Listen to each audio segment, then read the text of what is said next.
je sais pas vous, mais moi, honnêtement, je trouve la période vraiment confuse et pénible à force de confusion. C'est une confusion qui vient tout azimut, aussi bien du quotidien. Je sais pas, tiens, par exemple, ce matin, je me suis aperçu que les deux personnes qui faisaient la manche et qui dormaient en bas de chez moi ont disparu du jour au lendemain. J'avais pris l'habitude de leur apporter à bouffer, je peux plus continuer. Juste en face, sur le trottoir, il y avait une dame toute nue qui se lavait les parties intimes à l'eau du caniveau. C'est des choses qu'on n'avait pas l'habitude de voir dans ce quartier-là de Paris. Et puis voilà, avec le Covid arrive une forme de mise à nu de la pauvreté de cette société qu'on produit tous ensemble. Alors bon, voilà, je me dis tiens, on va écouter la radio pour se changer les idées. Et boum, qu'est-ce que j'apprends? France Info sur Internet, on va lancer un grand plan de confinement en France. Alors je me dis, mais on sort d'une période de confinement, et là je m'aperçois qu'en fait c'était une page que j'avais pas ouverte depuis longtemps. Et c'était voilà, une page d'avant le confinement qui s'était rouverte, et voilà, ça m'a lancé dans une grande réflexion sur l'obsolescence des contenus médiatiques. Et voilà, comment est-ce que ça se voit très bien avec les pubs, mais on le voit aussi avec les messages gouvernementaux ou avec un grand nombre d'objets culturels. On produit aujourd'hui des objets qui, dès le lendemain de leur production, ne signifient plus rien, sont déjà obsolescents. Alors voilà, j'étais en train de réfléchir à ça quand, boum, je tombe sur la vraie page de France Info, puis je vais sur d'autres médias, pris dans la grande tourmente du débat autour de Camélia Jordana et de ses propos. Sur le site, dans l'émission On n'est pas couché de Laurent Ruquier, où au scandale, elle a dit que le roi était nu. Enfin, elle a dit la vérité. Elle dit voilà, il y a des violences racistes perpétrées par la police en France, et c'est insupportable. Ça mène toute une partie de la population à avoir peur de la force de l'ordre, qu'elle ait fait quelque chose ou non. C'est la question en fait se pose même pas. Je veux dire, c'est tellement une évidence, ça a été documenté par des gens du CNRS, ça a été documenté scientifiquement, ça a été documenté d'une autre manière par Didier Fassin dans son travail avec la BAC, dans la force de l'ordre. Enfin, c'est quelque chose qu'on connaît parfaitement. Et si vous voulez, une espèce de sensation de dégoût devant la confusion du débat, un peu ridicule, où les uns s'empêtrent dans un déni obscène, et d'autres, au contraire, viennent dire ah non mais attendez, on vient pas parler que de la violence racisée, moi aussi on m'a tapé dessus. Ben oui, toi aussi on t'a tapé dessus, mais c'est pas le moment. Là, on parle d'un phénomène très important, très grave, très bien documenté, qui est la violence raciste de la police en France. Point. Bon, alors, et dit avec les mots simples et clairs d'une conscience, en l'occurrence d'artiste, sur un plateau télé, ça fait scandale, bref. Confusion. Alors j'ai eu envie de sortir de la confusion. Et pour sortir de la confusion, je me suis proposé de me livrer à un exercice euh, de déconfusion, de clarification, n'est-ce pas? Alors c'est mon épouse qui m'en a parlé il y a quelque temps. Elle suivait sur Twitter un débat qui opposait des groupes de gilets jaunes à Monsieur Filoche, Gérard Filoche, hein. Et ce ponte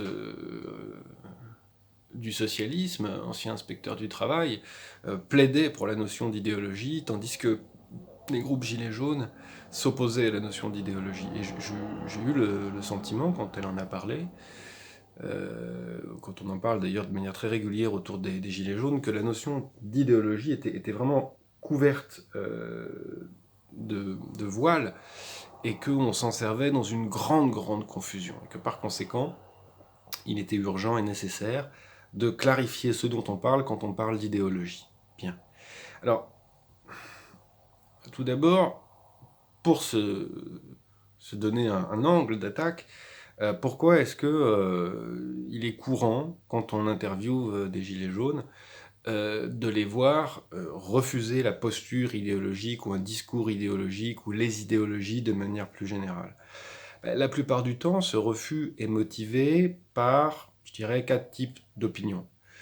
D'abord, on dit, voilà, je ne veux pas diviser le groupe des Gilets jaunes autour de prises de position idéologique. Donc c'est un refus de diviser. Deuxième genre de refus, c'est refuser des postures idéologiques en refusant en fait une manière de penser pas concrète, pas pragmatique, pas de terrain, pas proche du réel, pas proche de la vie des gens. Donc à cet endroit-là, on oppose l'idéologie d'un côté et le réel de l'autre, la vie des gens, le quotidien, et puis... Alors ça c'est un troisième genre de refus, c'est le refus d'une approche qu'on considérerait comme insincère, comme biaisée, qui considérerait d'abord l'importance des idées avant de considérer le réel. Donc voilà, c'est refuser de diviser, refuser quelque chose qui serait pas concret, refuser une insincérité supposée, et enfin, tout simplement, refuser l'étiquetage. Refuser l'étiquetage de manière générale à un parti, à un syndicat, à un camp. Donc c'est refuser de diviser, refuser de porter une étiquette, refuser ce qu'on ressent comme une forme d'insincérité, et refuser un discours qui serait trop dans la sphère des idées, par trop intellectuel dans le fond, et trop détaché du réel et de la vie quotidienne des gens. Bon. Mais avant de rejeter ce terme, il me semble utile de savoir de quoi on parle. Et ce d'autant plus que c'est un terme qui est, de par son histoire, très difficile à saisir et à maintenir dans une forme d'unité. Bon, alors je vais vous expliquer, je vais vous raconter cette histoire pour ceux qui ne la connaissent pas. Et c'est une histoire qui est intéressante parce que cette notion, une fois retravaillée, elle permet d'une part de tester l'hypothèse d'une unité des Gilets jaunes. Donc ça c'est intéressant, on le verra plus tard. Et puis elle permet aussi et surtout de remettre à leur place les éditocrates qui se cachent derrière une forme de dogme de ni droite ni gauche qui est à proprement parler un vrai discours idéologique, on y reviendra tout à l'heure. Bien.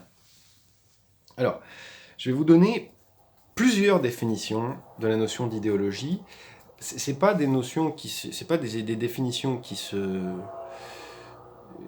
superposent, en fait, c'est l'évolution du sens du mot. Le mot a été créé pour un but, et puis ce mot a été utilisé ensuite d'autres manières, et son usage a encore changé. Donc c'est vraiment des définitions successives du mot idéologie. Alors, le mot idéologie, il est créé en 1796 par un monsieur qui s'appelle Antoine de Stutt de Tracy. J'imagine que ça doit se prononcer à l'écossaise, mais je ne saurais pas très bien faire. Antoine d'Estutt de Tracy, peut-être c'est Off Tracy, bref, Antoine d'Estutt de Tracy, qui est un aristocrate relativement fortuné, qui a connu la carrière militaire, et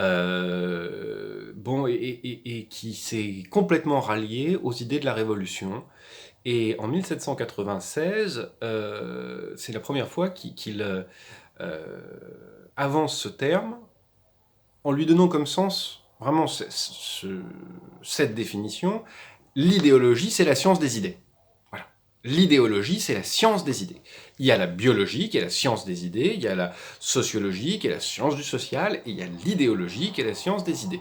Et par conséquent, selon monsieur de Stutt de Tracy, quand on étudie les idées, on doit pouvoir comprendre comment se construisent les représentations des gens, leur manière de penser, la construction des discours, etc., non pas en analysant des rapports de force, des rapports entre les classes, peut-être même pas dans une logique historique d'analyse de la production de la pensée, non.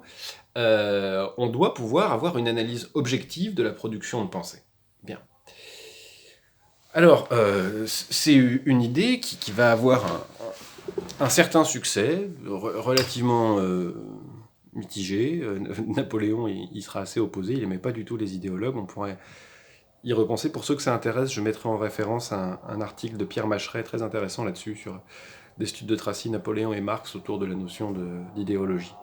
C'est très intéressant parce que c'est très méticuleux et ça décompose vraiment la manière dont les significations se sont succédées. Les significations de la notion d'idéologie se sont succédées. Bon. Alors, première définition, c'est une science des idées. C'est une science des idées et... alors, on saute tout de suite en 1845. et, et Marx. Et on pourrait dire d'ailleurs 45-46 quand il écrit l'idéologie allemande. Alors, Marx, quand il considère la notion d'idéologie, c'est pour s'attaquer aux idéologues. Et qui sont les idéologues? C'est ceux qui s'occupent d'idéologie. C'est très simple. Donc, au départ, idéologie, science des idées. Les idéologues, c'est comme les sociologues, c'est comme les biologistes, c'est comme les œnologues, tous ceux qui terminent en -og. Ce sont ceux qui pratiquent la science de trucs. Alors là, c'est la science des idées. Un idéologue, c'est quelqu'un qui pratique la science des idées. Et donc, qui prétend pouvoir avoir une vision scientifique de la production des idées. Une vision qui, par sa science, d'ailleurs, serait en quelque sorte supérieure à toute autre connaissance des idées. Bien. Alors, Marx s'attaque d'abord, essentiellement, à un groupe dont il est proche, qui sont les hégéliens de gauche, avec lesquels il discute. Et dans le fond, son reproche est le suivant. L'idéologie, ce n'est pas essentiellement une science des idées.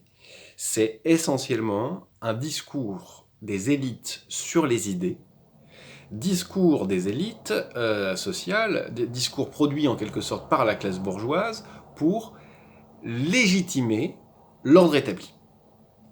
Donc, en d'autres termes, la science des idées ne serait en réalité qu'un discours de classe produit pour expliquer, légitimer, venir supporter un pouvoir. Bien. Alors, cette deuxième définition, déjà dans l'œuvre de Marx, peut être affinée jusqu'à un point qui me semble le plus pur et le plus utile. Ce point-là consisterait à définir une idéologie comme un discours produit essentiellement par une appartenance de classe. Un discours, donc on pourrait dire qu'est idéologique, un discours déterminé par une appartenance de classe. Vous parlez comme ça parce que vous appartenez à telle classe. Vous dites qu'il est inconcevable de remettre en cause la propriété privée parce que vous bénéficiez de la propriété privée, etc., etc. C'est à chaque fois que vous portez un discours qui, dans le fond, légitime, justifie l'ordre des choses, la hiérarchie des classes. Et on pourrait pousser ça jusqu'à dire, dans le fond, tous les groupes sociaux développent des discours, des manières de penser. Quand ces manières de penser justifient l'ordre des choses, la manière dont eux sont dominés et dont ils dominent d'autres groupes, dès lors, il s'agit d'un discours idéologique et qui maintient un certain ordre des choses. Mais enfin, restons à la première définition de Marx, c'est vraiment de dire, dans le fond, l'idéologie, c'est un discours bourgeois pour maintenir l'ordre en place. Et notamment pour abstraire la production des idées des rapports de classe, des rapports de lutte, pour abstraire, retirer, faire comme si ça n'existait pas. Je sais pas, par exemple, des idées comme le positivisme, le progrès, la hiérarchie entre les races, extraire ces idées du contexte social qui les a produits, comme pour les banaliser, pour faire comme si elles existaient dans un espèce de ciel des idées, qui aurait sa matérialité tangible dans l'expression des idées, et qui répondrait à des lois scientifiques abstraites des logiques sociales. Bien. Donc, pour désocialiser en quelque sorte la production des idées. Ce n'est pas du tout parce que ils y ont intérêt que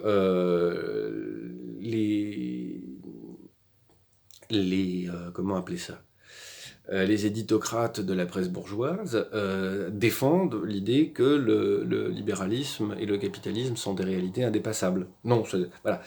Alors, Marx nous dit que si, en fait, si. Voilà. Il ne s'agit pas d'avoir une approche objective et neutre et scientifique des idées pour aboutir à ce jugement-là. C'est une idée de classe qui défend un ordre bourgeois. Bon.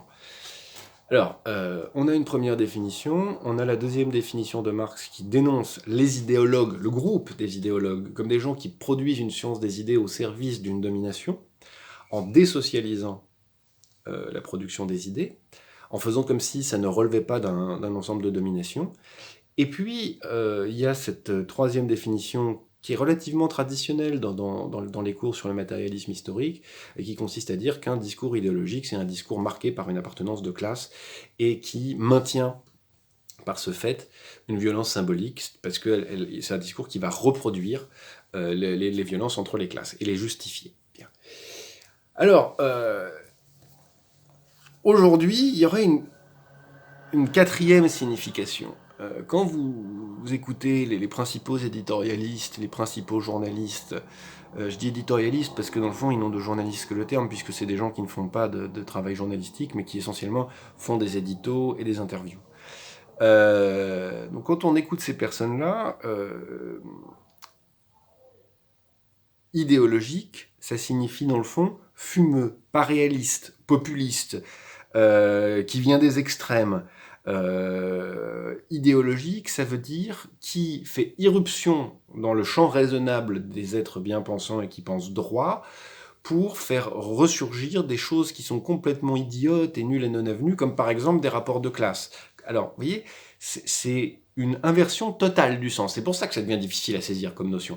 Alors que idéologique, c'était une critique contre la bourgeoisie, ça devient une critique de la bourgeoisie vers le peuple en disant mais c'est populiste, ça fait ressortir des rapports de classe, ça fait penser le tous contre tous, alors qu'il faut absolument penser de la bonne manière, des principes d'une bonne gouvernance, ces problèmes ne sont ni de droite ni de gauche, ce sont des problèmes d'expertise, etc., etc.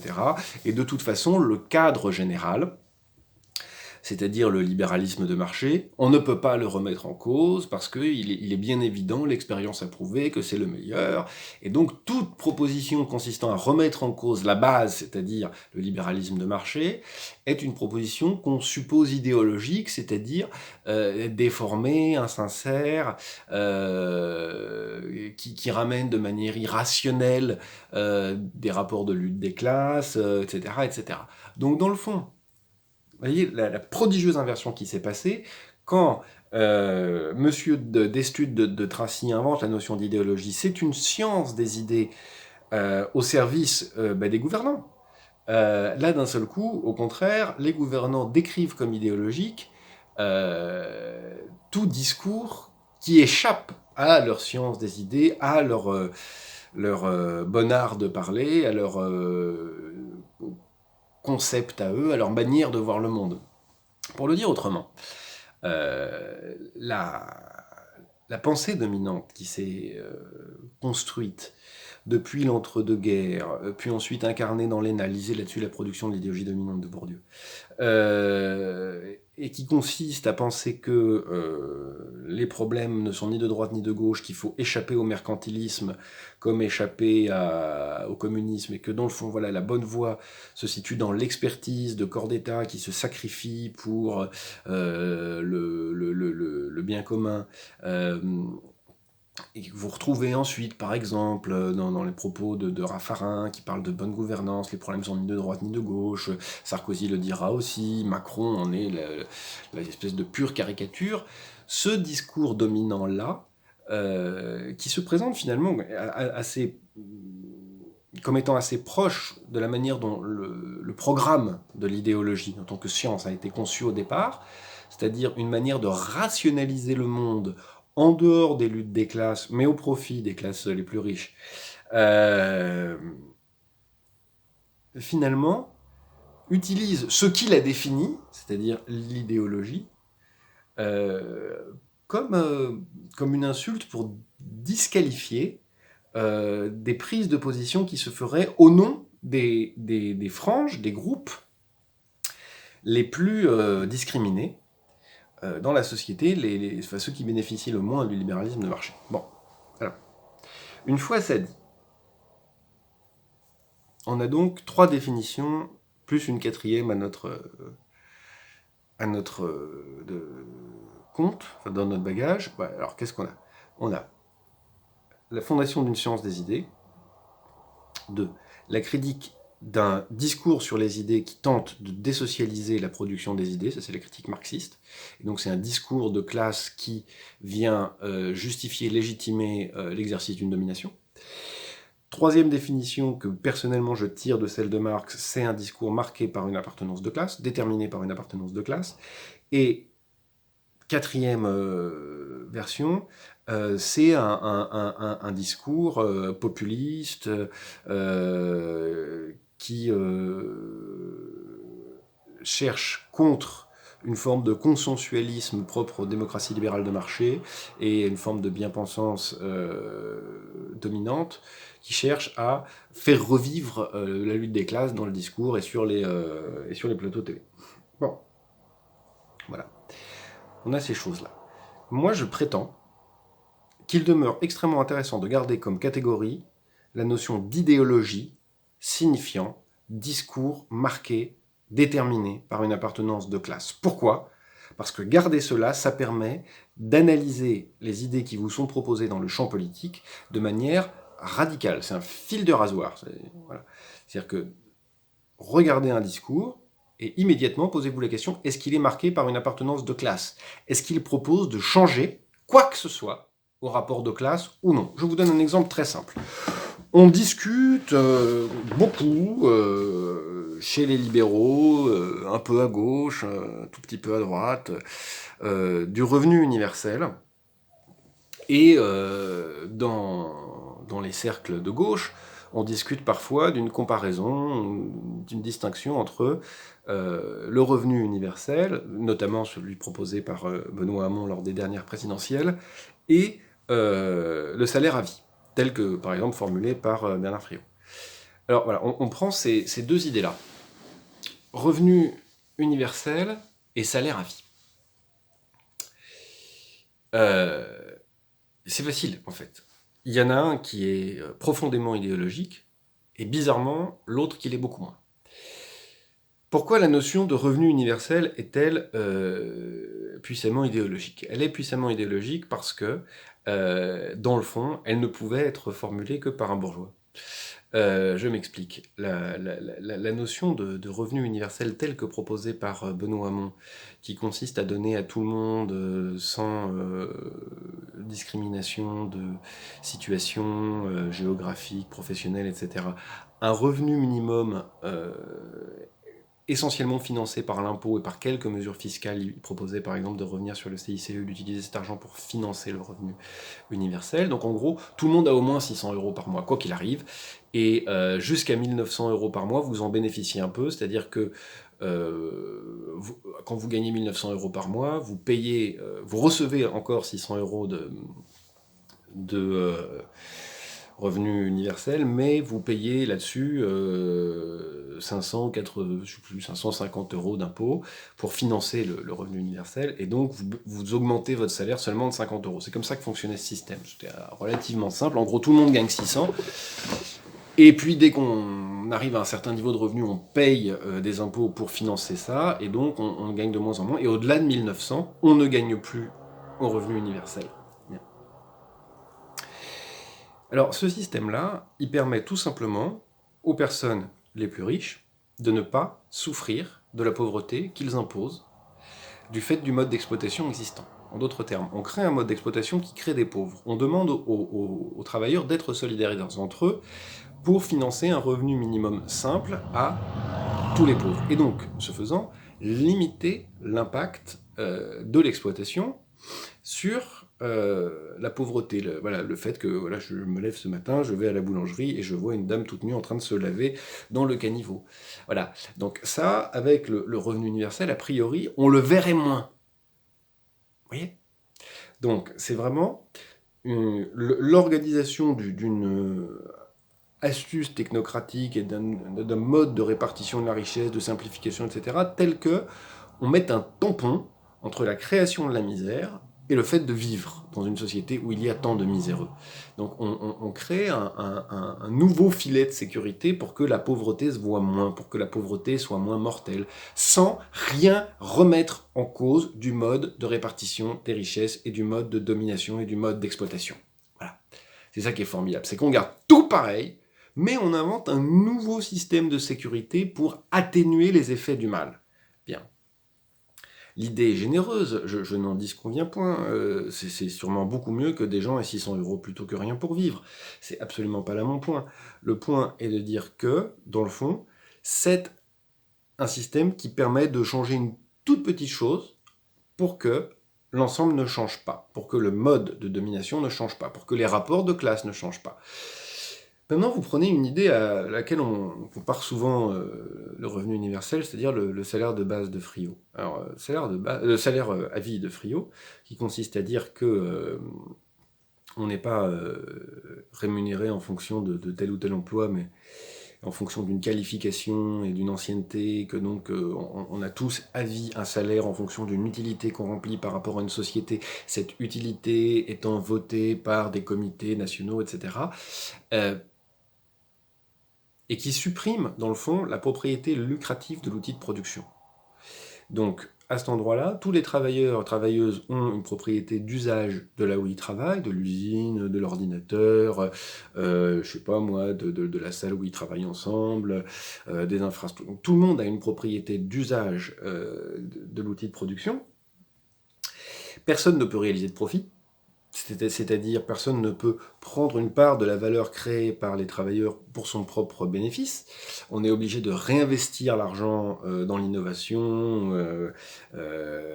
des infrastructures, des entreprises, etc. Bon. Donc, d'un côté comme de l'autre, on essaie de garantir, on arrive à un système qui garantit à chacun un minimum d'accès à la richesse nationale, mais dans un cas, on réforme rien. On garde exactement les mêmes modes de domination, mais c'est un peu moins difficile pour les pauvres de survivre. Je dis bien de survivre, hein, avec 600 €, on vit pas bien. Et puis, de l'autre côté, on a un système qui transforme radicalement de fond en comble, de haut en bas, toute la société dans toutes ses structures, souhaitable ou non d'ailleurs. C'est cette réforme-là. Moi, je ne sais pas du tout si j'ai envie qu'une administration nationale décide de où est-ce qu'il est bon d'innover, où est-ce qu'il est mauvais d'innover, quelle est la valeur de telle ou telle qualification. Enfin, il y a un côté super étatique et pas du tout associationniste dans cette histoire qui, personnellement, est très loin de ma sensibilité. Néanmoins, d'un côté, on a un discours qui... les deux sont appuyés sur des expériences historiques, les deux ne sont pas des purs produits idéologiques en ce sens-là. Mais les deux sont très différents en ce que l'un propose de ne pas sortir du cadre et l'autre propose de sortir du cadre. Et là, vous avez une différence radicale. Et celui qui propose de ne pas sortir du cadre, à quel moment quelqu'un peut dire, tiens, voilà, je vous propose de tout changer, qu'est-ce qu'on va faire? En fait, on va rien changer au système de domination, mais on va permettre aux pauvres de moins souffrir et aux riches de moins souffrir de la pauvreté qu'ils créent. Vous voyez bien qu'une idée pareille, ça ne peut être soit qu'une idée de bourgeois, soit qu'une idée au service des bourgeois. C'est aussi simple que ça. C'est-à-dire que ça va permettre de continuer à mieux servir ceux qui sont les mieux servis aujourd'hui, tout en limitant l'impact sur eux de la pauvreté qu'ils créent. Voilà. Donc ça, en ce sens-là, c'est très clairement un discours de classe et un discours qui vient justifier un certain ordre des choses. Ça paraît étonnant parce que d'un point de vue extérieur, on se dit, bah oui, le revenu universel, il y a de la contestation, c'est de gauche, et tout, mais d'abord, c'est beaucoup de libéraux qui portent cette idée-là, mais aussi et surtout, ça ne conteste rien du mode de propriété, par exemple, des entreprises, du mode de propriété du capital, du mode de financiarisation de l'économie. Tout ça n'est pas du tout touché par la réforme proposée par Hamon. Donc en d'autres termes, l'un propose de rester dans le cadre, dans la hiérarchie des classes existantes, dans les rapports de force entre les classes existantes, dans la manière de fonctionner et de répartir les richesses aujourd'hui, tout en disant, à la marge, on va simplifier et molletonner le cul de basse-fosse de la société, là où les gens souffrent le plus. On va le molletonner, ce qui va avoir deux effets. Les plus pauvres souffriront un peu moins, et les plus riches souffriront beaucoup moins de la pauvreté qu'ils génèrent. Dans l'autre, on a, donc dans l'idée du salaire à vie, on a une proposition de remise à plat générale des rapports de classe. Bien. Dès lors, on ne peut absolument pas dire qu'un discours pareil serve un pouvoir existant, soit un discours légitimant un pouvoir existant. on ne peut pas non plus dire que ce soit un discours qui soit particulièrement au service de telle ou telle classe. Bien. Alors, pour revenir sur le cœur de notre histoire, à quel moment on confronte les Gilets jaunes à la notion d'idéologie? Structurellement, cette question de l'idéologie procède en général d'une rencontre entre des groupes de citoyens, Gilets jaunes, citoyens-citoyennes, qui refusent de classer leur action commune par parti, par syndicat, par groupe social, et des interlocuteurs qui cherchent absolument à les classer. Donc ces interlocuteurs vont leur dire, bon, mais alors, est-ce que vous êtes de tel parti? Non. Est-ce que vous êtes opposant à la République en marche? Bah, pas vraiment, ils sont plutôt opposés aux violences d'État. Est-ce que vous êtes anarchiste, gauchiste, d'extrême gauche, d'extrême droite? Est-ce que vous êtes homophobe? Est-ce que vous êtes raciste? Est-ce que vous êtes antisémite? Enfin, on cherche absolument à les classer. Et face au refus de se classer, l'interlocuteur demandera encore des positionnements alternatifs. Est-ce que vous êtes pour ou contre la violence? Est-ce que vous êtes pour ou contre la démocratie? Est-ce que vous êtes pour ou contre telle proposition du gouvernement? C'est marrant comme il est très difficile dans le champ médiatique de se satisfaire d'une réponse du genre « Ah ben moi, je suis le représentant des Gilets jaunes rassemblés en Assemblée Générale de telle banlieue de Troyes. Chez nous, la population, elle souffre de ci et ça. Il y a beaucoup de chômage dû aux fermetures d'usines, de menuiseries, etc. Ouais, voilà. Je viens de là et notre Assemblée Générale a dit ça. On va absolument chercher à rapporter à des ordres et des codes déjà existants dans l'espace médiatique ce prémisse de construction, de discussion du politique et de mode de régulation des conflits à l'échelle locale par des assemblées de citoyens, qui est pas du tout encore dans le champ médiatique une forme de pensée et d'organisation du politique qui soit pertinente. Bon, alors, dans le fond, essayons de se poser la question de savoir si il pourrait exister un discours idéologique des Gilets jaunes, c'est-à-dire un discours de classe des Gilets jaunes. Est-ce que les Gilets jaunes appartiennent à une seule classe? Alors c'est compliqué parce qu'il y a parmi les Gilets jaunes des gens qui sont au chômage, des gens qui sont employés, des gens qui sont indépendants, des gens qui sont petits patrons. Ça paraît très différent. Il y a des gens qui sont urbains, il y a des gens qui sont ruraux, il y a des gens qui vivent dans les périphéries urbaines. Là encore, ça paraît un groupe très hétérogène. Alors si on regarde leurs revendications, dans l'ensemble, les revendications qu'on peut voir sur les sites des Gilets jaunes, là où elles sont rassemblées, c'est souvent des choses qui font référence d'abord à la difficulté à avoir la parole, au fait que la qualité de citoyen se trouve remise en cause, attaquée, le fait que on souffre d'un manque de justice fiscale, de justice sociale et de démocratie directe. Donc il y a vraiment une demande de démocratie sociale, de démocratie directe qui se trouve très clairement, et une question de justice fiscale qui est régulière. On demande aussi souvent la fin de la dictature financière, enfin des choses comme ça. Mais là encore, on voit plus de communs issus de mobilisations communes que de références à des intérêts de classe particuliers, quoi. Donc on a du mal à identifier une classe de gilets jaunes, sauf à considérer que la classe des gilets jaunes, dans le fond, je dirais que c'est la classe des 99%, c'est-à-dire ceux qui ne bénéficient pas de l'augmentation des inégalités. Alors, on pourrait dire que les gilets jaunes sont la classe de ceux qui ne bénéficient pas de la croissance des inégalités. Bien.